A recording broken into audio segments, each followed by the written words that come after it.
KLEK 102.5 FM, the voice of Arkansas Minority Advocacy Council, or our underwriters or sponsors. Good morning, Jonesboro and surrounding areas. Today is Wednesday, November 16th. Thank you for joining Community Conversations today. I'm your host, Quabila Harden, with my special guest.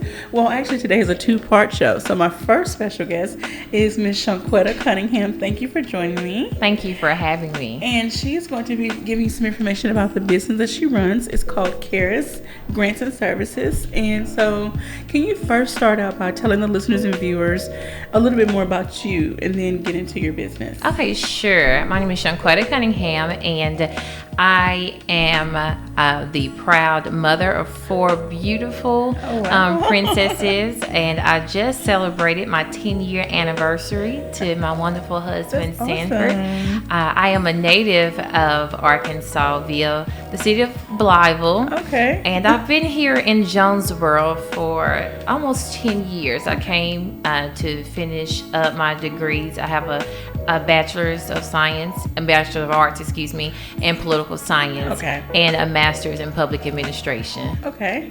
Alrighty. So let's talk about your business and then how you got into grant writing. Okay, sure. So while I was completing my degree for the administration program, public Okay. administration program, I had to do an internship, and I was selected to do an internship with the city of Jonesboro, and I was Yep. working with the grants and planning department.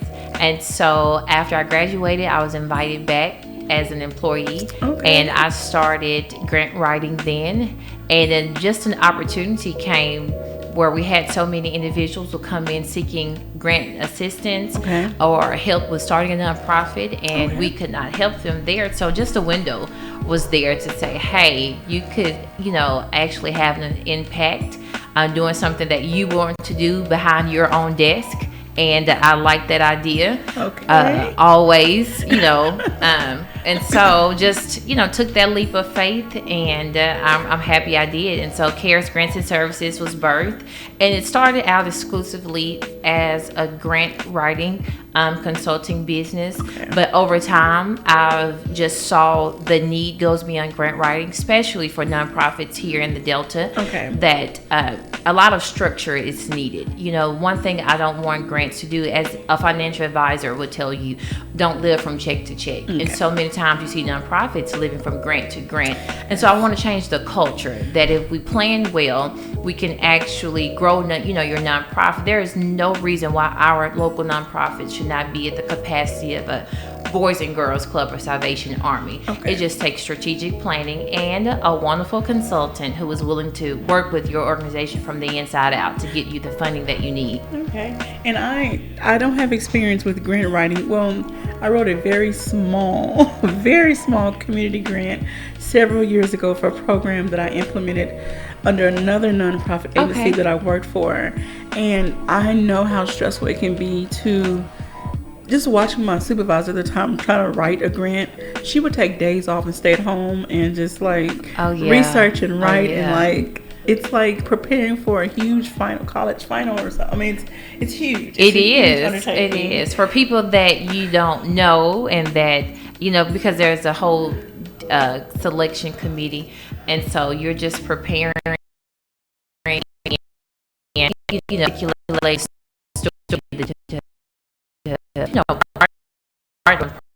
so yes, but I love it. I like to write, I like to research, and if you like those elements, and then for me on another level to why I do this, because I want to do so much. I want to make sure that veterans have places to sleep and have job access, and I want to make sure that domestic violence shelters equip families and women and children with the tools that they need to move on. I want to do help high schools have daycares for teen mothers, so to ensure that teen mothers are able to graduate. This is all the things I want to do, but I realize I can't. But I can't do that physically, but I can do that with my pen. Okay. And so that's why I also chose to do this, because I can do all of those things and impact all of those things at my own pace and at the level I can contribute. Okay. Now, do you offer, say, I don't want to call it a seminar, but a seminar type of sorts? Do you offer an opportunity for directors of nonprofits in the Jonesboro area to come to you, say, in one setting, so that you can explain your services to them at one time, in essence, so then they can decide for themselves if they want to continue or go forward? Do you just do one-on-one consultations? I do monthly workshops on a different subject matter, and so that's an opportunity, but it's more broad. There is a Q&A session, but generally it's more broad. About nonprofit development, how to find grants, or board development of those types. Now, if anyone wants to have a one-on-one to discuss their needs, I call them discovery sessions. And so basically what we will do is, you just come and you tell me what you want. I tell you, of course, about the services that I offer, and just to see if, this is the route that you would like to go and the investment that you are willing to make. And I think that's the hesitancy when it comes down to the investment. Most people are like, well, how much would this cost? And I tell people, if you change your construct of how you think about it, it is an investment. You get in, you get out what you put in. And so if you're looking to go to that next level, there's an expense attached. But again, though, the return of investment is far better than you keep going another year and not meeting your fundraising goals or not expanding your programs like you really want. That's right. You're listening to Community Conversations on KLEK 102.5 FM, and we are speaking with Mrs. Shunquetta Cunningham. Yeah, my husband's probably listening like, what? I'm so sorry. You're fine. You're just fine. I'm sorry. Mrs. Shunquetta Cunningham of CARES Grants and Services. Okay, so we can't talk about prices here. If someone would like to know more, then please reach out to her, and we will have that information available, and we'll let her state that getting closer to the end of the interview. But I want to ask about, for those individuals that have come to you, specifically nonprofits, what have you seen? What is the return rate you've seen, or what is the success rate you've seen as far as beginning to end to getting the grant? That's actually a great question, because truthfully, many nonprofits come to me at their place of urgency. Okay. So, in the immediate, the first thing people say, well, I need money. And then, it's kind of, people kind of get taken aback, but I was like, listen, hear me out, to where it's like, you need more than money, you need a plan. And let's get the plan so we can get to the money. But working with nonprofits, I will tell you, and don't ever listen to a grant consultant that'll tell you they have a 100% success rate. That's false. It's false. I can't even stress that enough. It's false. You don't get every grant you submit. I wish you could. And it's not all the time reflecting of the consultant or the application, because the application can be stellar, and like, this is indeed a great application, but funding priorities, of the funding agency, so those could change. But just want to put that out there. But I also have worked with organizations to where we've saw anywhere from a 50 to 200% turnaround in grant funding. And a lot of them is just because of applying. Many nonprofits are just scared to apply. They'll email me, we really want to apply for this grant, do you think we'll get it? The only thing that I know in life is that God is great. That never changes. That never changes. Yes, other than that, nothing else is guaranteed. So, just put in the effort and just be optimistic. And that's why developing a funding plan, I typically tell organizations to apply at least for 6 to 10 grants a year. And so that way you'll know, we may not get this one, but you have others on the horizon. But if you put in one for one and then you don't get that grant, that, that kind of deters people from applying again. And I was like, don't think of it like that. It's, you hadn't even given yourself the opportunity. That's right. So give yourself the opportunity. Okay. One thing I know, with each nonprofit organization, they have different backgrounds. Some may have a more faith-based operation, the way they. Some are more faith-based in the way they operate, and some are just very general. So when people come to you, do you advise them strictly, okay, you need to look at the details of this grant and make sure it truly fits? Of course. Or are you willing to begin to manipulate your services to fit the grant? Oh, excellent question. Because so many times, excellent question. You have people that will, like you said, manipulate their programs, or really not just be true to themselves in order to try to, comply with grant requirements. And I tell people there are too many opportunities out there. In the year 2014, over $3 trillion was given away by the federal government and philanthropic organizations. Wow. There's a lot of money out there. Don't compromise your program for $10,000. Okay. It's not worth it. And faith-based organizations, a lot of faith-based organizations are afraid to apply for grants because of just misinformation. You can apply for grant opportunities if you're a faith-based entity, as long as you're not discriminating against your service patrons. Okay. So if you have an after-school program at your church and you would like to apply for grant funding, you can, but they'll tell you in the application, if you're faith-based and you apply, it's just saying you won't turn away any children that maybe are not Baptist or aligned with your religious affiliation. Okay. So long as it's open, then they're willing to invest. Okay. Yeah, in your organization. I'm gonna say the organization that I used to work for, we dealt with the teenage population, and then we increased the program to incorporate older parents that were outside of the high school range, I guess you say. We did see a lot of changes, and I'm happy to say the organization is still around.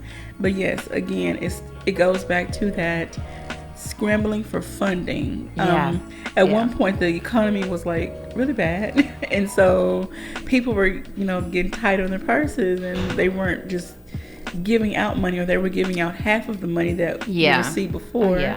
A lot of people lost their jobs. So also, when people come to you for you to either help them write a grant or consult them on which grants to go for, do you advise them, okay, look at your staff, look at the budget you have, see where you can make cuts.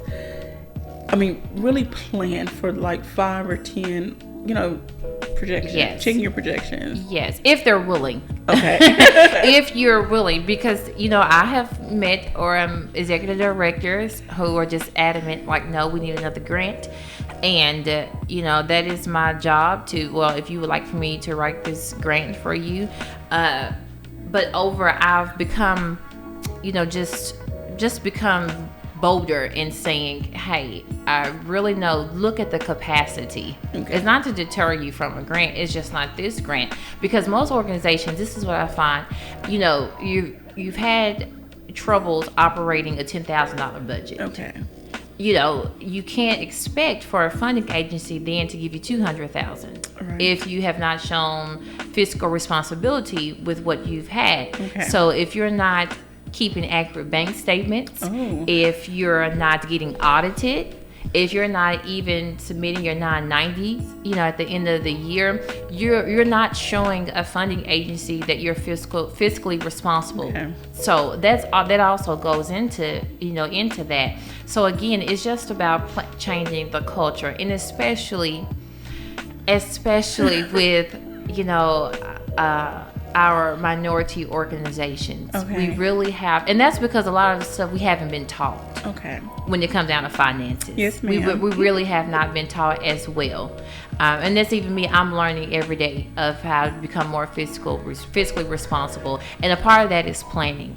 Yes, a part of that is planning to say, this is what we want to do, and making that plan to accomplish it. And it goes very well with nonprofits. Make a plan. You want to expand your tutoring program. You want to, expand your mentoring program with teens. Make a plan. See how much that's going to cost you.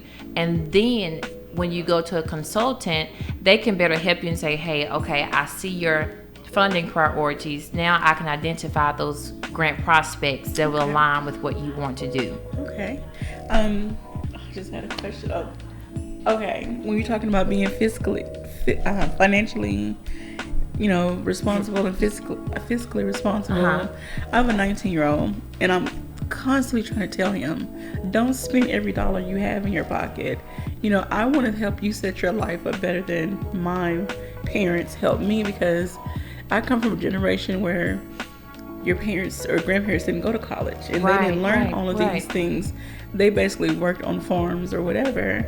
They didn't know anything about savings and 401ks and it's foreign to a lot of it. I mean, foreign to a lot of us. Yeah. But that translates over though to business aspects as well. Yeah. It does, and even how you operate your nonprofit. And again, just about planning. We don't put back or for those rainy days, and you're going to have rainy days in your nonprofit, like you spoke to earlier, when there's economic distresses, nationally, that affects people giving. They, I used to give $20 a month.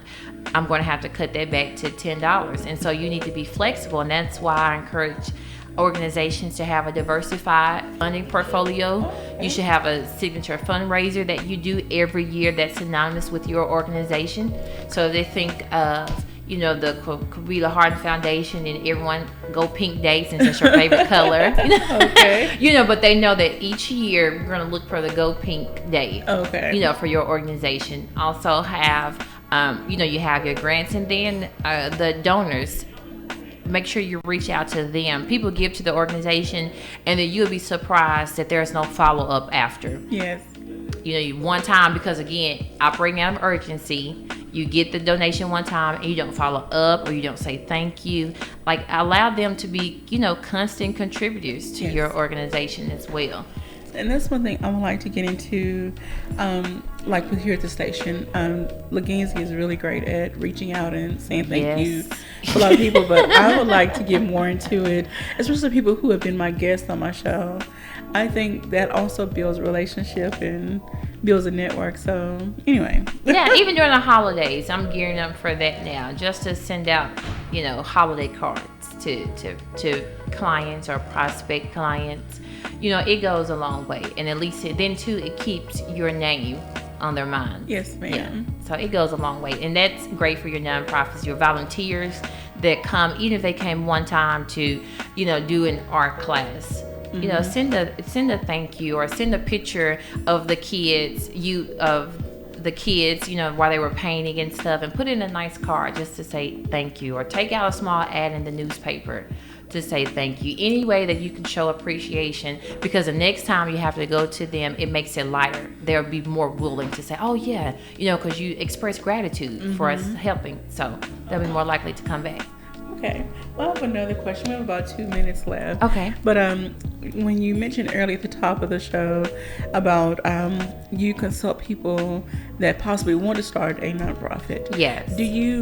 I know it's not your job to say do a background check and all of that, but do you kind of dig a little deeper into their personal lives to see, okay, is this what you're wanting to do? Is it a good fit for you, your personality, who you are, what you believe in, and things of that nature? Well, I don't make that personal assessment, but what I do, I shouldn't say but, because it kind of counts as everything. I don't make the personal assessment. I will suggest to people to look at the service area that they're trying to start. Okay. Because it could be sometimes that what you really want to do is not what the community needs. If you want to start a nonprofit program for tutoring. Okay. But then you look at the graduation rates of the local high schools, and they're like 98%. Everyone is graduating, straight A student. Then the tutoring program is not relevant to the service area. So what I would just encourage people to do is that you may have something that you want to do, but make sure that it's not a duplicated service. That it's not already something that someone is doing. And if you want to do it, what's going to be the separating and unique factor for what you want to do? And I've thought about that, because I love working with the adolescent population, the 12 to 18 age range. Okay. I personally do not want to start an organization now. And I'm sorry, we're going to run out of time here in a little bit, but I just have a lot of thinking to do. I just probably need to connect with another agency that is already doing something similar. Yeah, that's a great way to start. I always suggest that. That's a great way to start. Yeah, and then that gives you the opportunity to look at how they run the organization, and then again, it gives you like, okay, do I really want to do this? Okay. And take the time to do this. Alrighty. So thank you so much, Ms. Shunquetta, for joining us on Community Conversations. My pleasure. I wish we had a little more time to talk, but if you would like Invite to me back. Yes, ma'am, I will. I will have Ms. Shunquetta's information available for you under the video that we posted on Facebook. So please reach out to her if you have any questions or comments. Thank you so much for tuning into Community Conversations, and thank you, Shunquetta. Oh, thank you. So My much. pleasure. So don't go away. We'll be right back with another part of the show. You're listening to Community Conversations on KLEK 102.5 FM. Your son is designed for activity, adventure, and boldness. Second,